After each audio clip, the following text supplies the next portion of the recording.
E o grupo do presidente do Senado, Rodrigo Pacheco, ficou com todos os cargos da direção da casa, isolando o bloco de Rogério Marinho, derrotado na disputa. O resultado reforça o domínio da atual cúpula e a articulação do senador Davi Alcolumbre, padrinho do presidente da casa e principal cabo eleitoral da eleição. Alcolumbre é criticado por adversários e até por colegas do próprio partido por concentrar poderes e até criar um governo paralelo em seu gabinete. Com a segunda maior bancada do Senado, o PL visa agora comissões importantes da casa que serão definidas no próximo mês. José Maria Trindade, como é que ficou, Zé, essa distribuição de forças nessa nova composição do Congresso Nacional? Os presidentes são os mesmos, mas teremos mudanças, né, Zé? O Rodrigo Pacheco está mostrando na sua cara, isso é inconstitucional. O regimento interno do Senado fala que a composição da mesa deve se levar em conta a proporcionalidade do partido quanto possível. Ou seja, um partido como o PL, o maior partido do Senado, não ficar em nenhum cargo da mesa, isso vai contra o regimento interno. Entendo que o PL tinha que ter um cargo, sim, na mesa. O grande raciocínio é de que o PL disputou a presidência do Senado Federal, né? E nós falamos aqui sobre essa consequência, né? Porque essa mesa diretora, ela foi composta de acordo ali aos interesses dos grupos que apoiavam o Rodrigo. Se o PL não lançasse candidato, ficaria com a vice-presidência do Senado Federal e com uma secretaria, ou talvez mais um cargo na mesa. Para se ter uma ideia da importância do PL, ficou com nada. E aí depois vem as comissões permanentes. O PL também está fora das principais comissões permanentes que serão definidas na semana que vem ou na outra semana.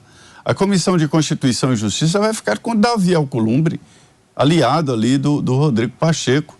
A Comissão de Relações Exteriores, que é uma comissão importante, vai ficar com Renan Calheiros. E assim por diante.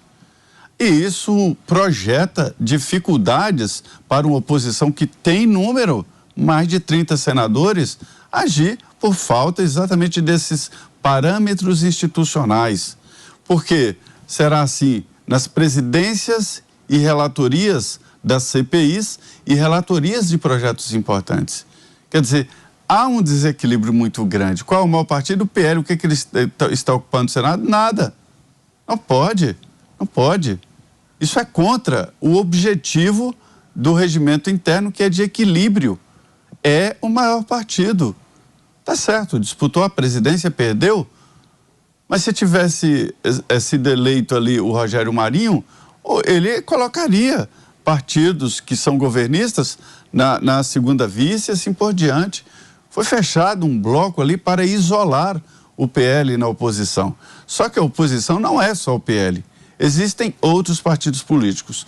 A novidade que eu vi hoje por aqui é de que Lula vai abrir diálogo no Congresso Nacional e cooptar, esse é o termo, cooptar deputados e senadores do PL e do PP.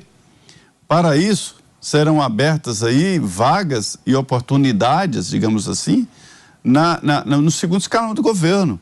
É um segundo escalão muito rico. Estatais, né, representações dos ministérios nos estados, e eu ouvi de deputados do PP de que vão aceitar. E me disseram que na reunião do próprio PP, que deputados disseram o seguinte para o presidente, o Ciro Nogueira: olha, o PP não pode ir para essa oposição bruta, não, porque nós temos que fazer diálogo com o governo. O diálogo é exatamente entrar no governo, seus indicados e ter espaço no governo. E a frase é a seguinte: olha, presidente,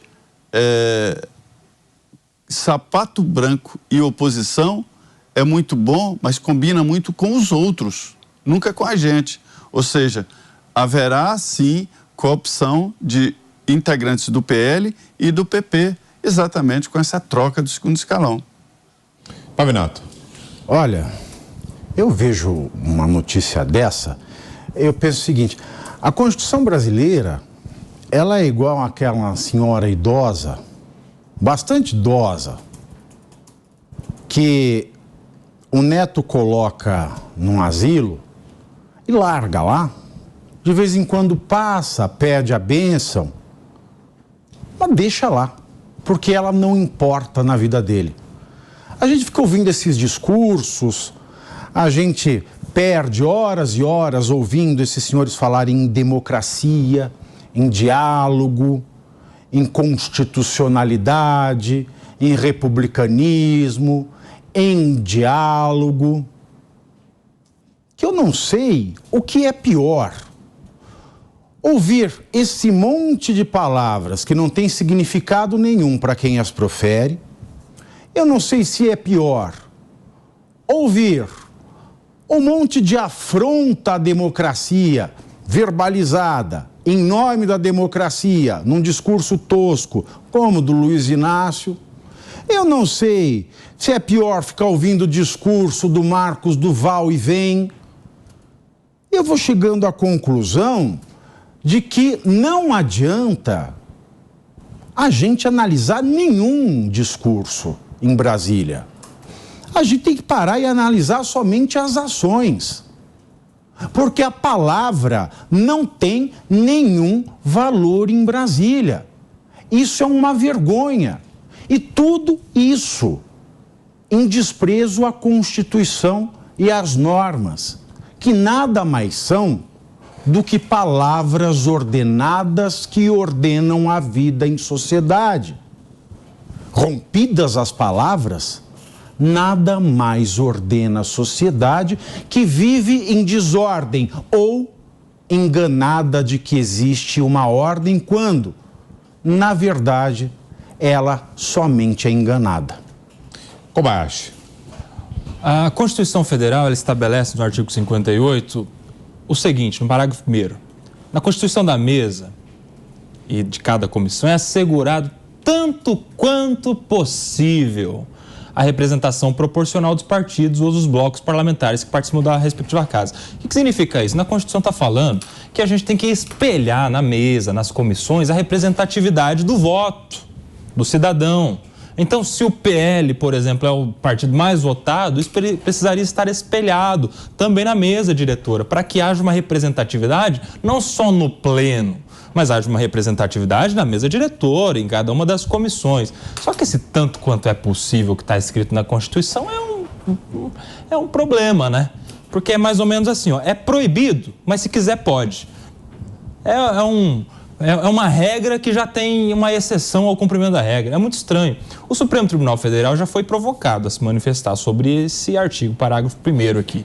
E, na ocasião, agora recentíssimo, em 2020, o Supremo falou, dentre outras coisas, de que não pode o Poder Judiciário se intrometer nas coisas do Poder Legislativo, de que isso é algo que, por ser problema do Legislativo, deve ficar lá e que lá é que deve ser resolvido, né? Em respeito ao artigo 2º da Constituição, que fala da independência dos poderes, Executivo, Legislativo e Judiciário. E aqui, com essa decisão que vai ser mantida, os aliados do Pacheco vão estar na mesa diretora do Senado, a gente começa a entender a postura do PL em relação à eleição na Câmara.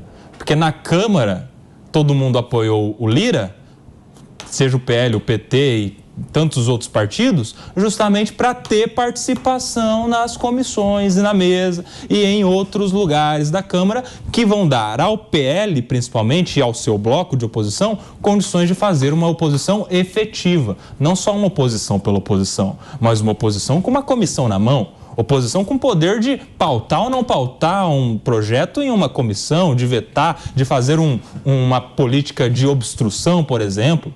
Então, a gente começa a entender a postura estratégica e acertada do PL na Câmara. No Senado, agora o Pacheco vai ficar lá com aqueles que votaram nele.